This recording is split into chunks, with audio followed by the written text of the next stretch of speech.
But that's not even the scariest place I've ever lived at. Okay. Surprisingly, I've actually never told anyone this, and I don't know why I'm telling you. I'm getting vulnerable. We're getting we're getting deep. Okay, we're getting to know each other. Mid-roll ad right here. Shout out to the Clips channel. So you know what, Tiffany? We actually just made a Clips channel for this podcast.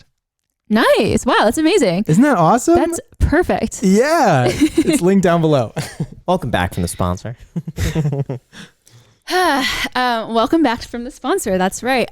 So the scariest place I've actually lived at is when I grew up. I grew up in the ghetto. So I think a lot of my fans or followers think I've had a cushy life. I didn't. I grew up behind a trailer park growing up until I was about 8 years old. What location was this? So this is Sacramento. And it's in a neighborhood called Broderick, which is actually one of the worst neighborhoods in Sacramento. So yeah, so I've seen some things growing up as a kid. What made that part so dangerous? Scary. So there's gangs in that area for sure. Yeah. And then there were deaths and drugs in the trailer park right behind us. So, I mean, I grew up in Section 8 housing. So I don't know if you're familiar. Very. Yeah. So, I mean, my family was on food stamps. I was living with my grandma with my sisters at the time. So I didn't even live with my parents, which is very, very common if you're Asian. Like in the Asian culture, a lot of your grandparents will raise their kids, or your grandparent will raise you. Why is that? Because I've seen from my Asian friends, is they're all in one household. So it's like a multi-generational household where like the grandparents will live with the parents who live with the kids. But is it, why do the grandparents raise the children? Well, my mom was an entrepreneur. My entire family are pretty much entrepreneurs, and thank God that my parents and my family got us out of that situation. But they actually moved to New York. They only took me, weirdly.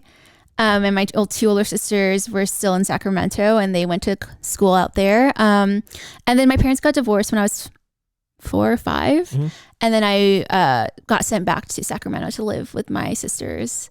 And I think I don't know why. I think it's very odd. I could never give up my kid and make my mom watch them. But, you know, I think it's a different culture thing, and it's yeah, I can't explain why. Okay. Yeah. How do you think that childhood experience has affected you today?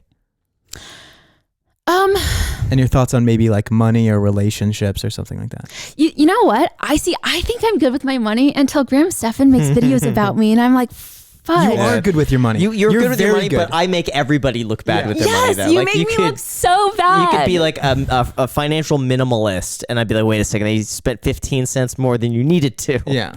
See, I definitely think I'm pretty good with my money. I made a pact with myself when I was in 4th grade to never ask my parents for money ever again. So I have not asked my parents, my grandparents, anyone for money since I was 8. How does that happen at 4th grade though?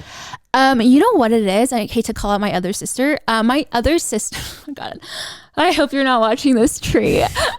So my other sister is, she would always ask my parents for things, and she knew that we didn't grow up with a lot of money. So I could just see the stress on my mom's face, and I'm definitely very empathetic, and I definitely grew up a lot as a kid. I think I grew up really fast as a child in the situation that we were in. There's a lot more trauma with that as well, but I just saw how much my parents struggled that I didn't want to be a burden on them. So not to say that they never gave me money. If they gave me money, I would never deny it. It was just that I would never ask for more on top of it. So like if I wanted to go on a field trip that was $25, I made sure that was my own $25 that they had given me prior. It wasn't like I need $25 for a field trip. It was like, oh, like thanks you for gotta save and budget. And, yeah. So I've kind of been like that my entire life. But you make me look terrible. Oh, jeez. All right. I'm calling you out, Graham. Now I feel like Graham's just a bully making all these videos, getting more views. No, just it's like amazing. relentlessly It's pushing. amazing.